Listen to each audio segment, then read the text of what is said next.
Hello everyone, स्वागत है आपका ट्रू एस्पायर में। आज जो एमसीक्यूज हम डिस्कस करेंगे वो रिलेटेड है डाइजेशन एंड एब्सॉर्प्शन से। तो चलिए हम देखते हैं हमारा पहला सवाल क्या है। Anxiety and eating spicy food together in an otherwise normal human may lead to indigestion, jaundice, diarrhoea, option D vomiting. तो इसका आंसर होगा option A indigestion, improper digestion जिसे हम बोलते हैं।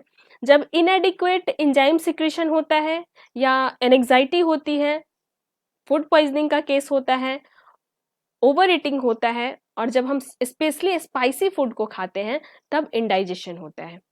बाकी सारे ऑप्शंस को भी हम देखेंगे। ऑप्शन बी है जॉन्डिस। जॉन्डिस के केस में क्या होता है कि आई और स्किन का जो कलर है वो येलो अपीयर होने लगता है due to accumulation of bile pigment, और इसमें लिवर मेल फंक्शनिंग करने लगता है।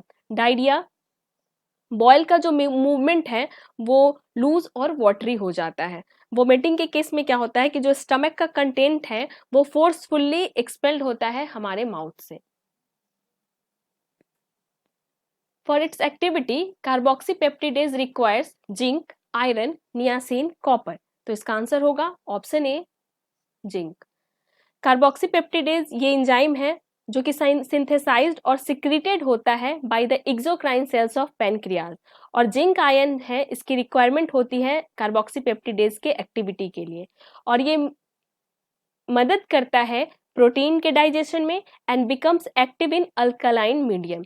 ये इन्वॉल्व होता है in the conversion of large peptides और polypeptide into dipeptides and amino acids.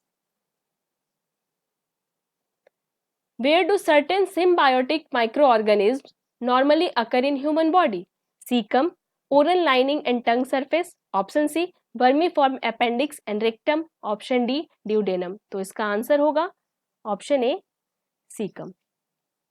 Symbiotic microorganism वैसे ऑर्गेनिज्म होते हैं जो किसी से एसोसिएटेड होते हैं और खुद उनसे न्यूट्रिशन लेते हैं और बदले में उनको भी बेनिफिट पहुंचाते हैं। और सीकम क्या है? ये एक प्रॉक्सिमल पार्ट होता है लार्ज इंटेस्टाइन का। It is connected to colon. Two friends are eating together on a dining table. One of them suddenly starts coughing while swallowing some food. This coughing would have been due to improper movement of epiglottis, diaphragm, neck, tongue. तो इसका answer होगा option ए epiglottis। खाने वक्त जो suddenly coughing होता है वो due to improper movement of epiglottis के वजह से होता है, और ये प्रेजेंट होता है इन द लैरिंगोफेरिंग्स जो कि लोएस्ट पार्ट है फेरिंग्स का। The epiglottis is a flap that is made of elastic cartilage tissue covered with mucous membrane. ये प्रिवेंट करता है एंट्री ऑफ फूड को लैरिंग्स में जाने से and direct it to the oesophagus.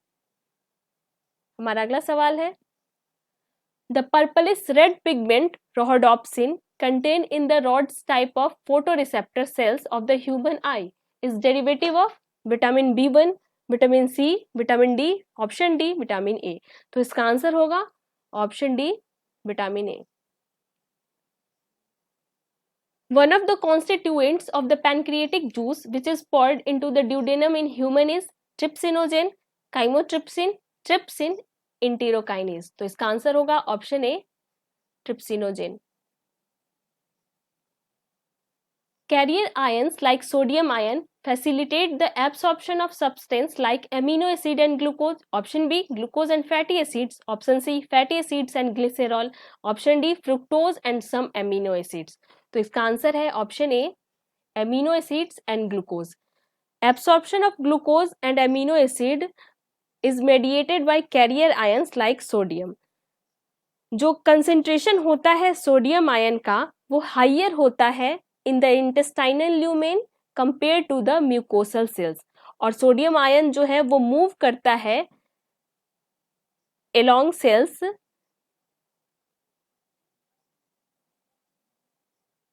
और जो सोडियम आयन है वो मूव करता है सेल में along its concentration gradient. Simultaneously glucose is transported into the intestinal cells, और सोडियम डिफ्यूजेस होता है सेल में and it drags glucose along with it. The intestinal sodium ion gradient is the immediate energy source, और जो mechanism है transport of amino acid का वो same है ग्लूकोज के। If for some reason our goblet cells are non-functional, this will adversely affect production of somatostatin. Option B, secretion of sebum from sebaceous gland. Option C, maturation of sperm. Option D, smooth movement of food down the intestine. तो इसका answer होगा option D, smooth movement of food down the intestine. Intestinal mucosal epithelium has goblet cell, जो कि secrete करता है mucus को, और ये म्यूकस मदद करता है फूड के स्मूथ मूवमेंट में, और ये जब फंक्शन नहीं करेगा then it will adversely affect smooth movement of food down the intestine. If for some reason the parietal cells of the gut epithelium become partially non-functional, what is likely to happen? The pancreatic enzyme and especially the trypsin and lipase will not work efficiently. Option B, the pH of stomach will fall. Option B, जो pH है stomach का वो down हो जाएगा। Option C, steapsin will be more effective. Option D, proteins will not be adequately hydrolysed by pepsin into proteoses and peptones. तो इसका answer होगा option D, protein will not be adequately hydrolyzed by pepsin into proteases and peptones. Parietal और oxyntic cell secrete करता है HCl और intrinsic factor को, और जब ये फंक्शन नहीं करेगा तो प्रोटीन का डाइजेशन अफेक्टेड होगा। Jaundice is disorder of excretory system, skin and eyes, digestive system, circulatory system. तो इस क्वेश्चन का आंसर आप कमेंट करके बताइए क्या होगा।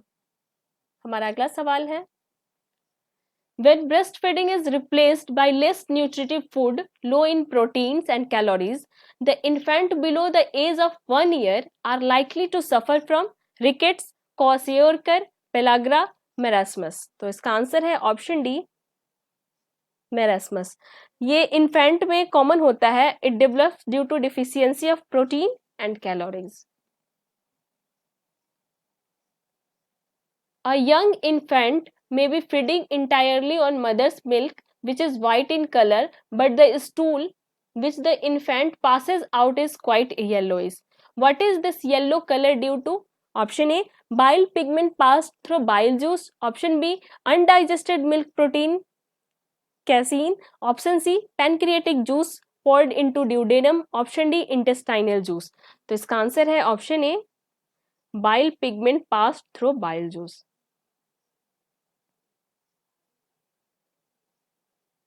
Which one of the following statement is true regarding digestion and absorption of food in humans? Statement first है, fructose and amino acids are absorbed through intestinal mucosa with the help of carrier ions like sodium ion. Option B, chylomicrons are small lipoprotein particles that are transported from intestine into blood capillaries. Option C, about 60% of starch is hydrolyzed by salivary amylase in our mouth. Option D, oxyntic cells in our stomach secrete the proenzyme pepsinogen। इसका answer है option A, fructose and amino acids are absorbed through intestinal mucosa with the help of carrier ions like sodium ion। Which one of the following pairs of food component in humans reaches the stomach totally undigested? Starch and fat, fat and cellulose, starch and cellulose, protein and starch। तो इसका answer होगा option B, fat and cellulose. Humans के case में जो starch होता है वो digested होता है बकोफेरेंजियल कैविटी में, प्रोटीन का डाइजेशन होता है स्टमक में, and fat in the small intestine. Saliva में लाइपेज प्रेजेंट नहीं होता है। The stomach also lack any fat emulsifying agents. तो fat is largely digested in the small intestine, और सेल्यूलोज जो है वो ह्यूमन बींग में डाइजेस्टेड नहीं होता है। What will happen if the secretion of parietal cells of gastric gland is blocked with an inhibitor? In the absence of HCl secretion, inactive pepsinogen is not converted into the active enzyme pepsin. Option B, enterokinase will not be released from the duodenal mucosa, and so trypsinogen is not converted into trypsin. Option C, gastric juice will be deficient in chymosin. Option D, gastric juice will deficient in pepsinogen. तो इसका answer है option A. In the absence of HCl secretion, inactive pepsinogen is not converted into active enzyme pepsin.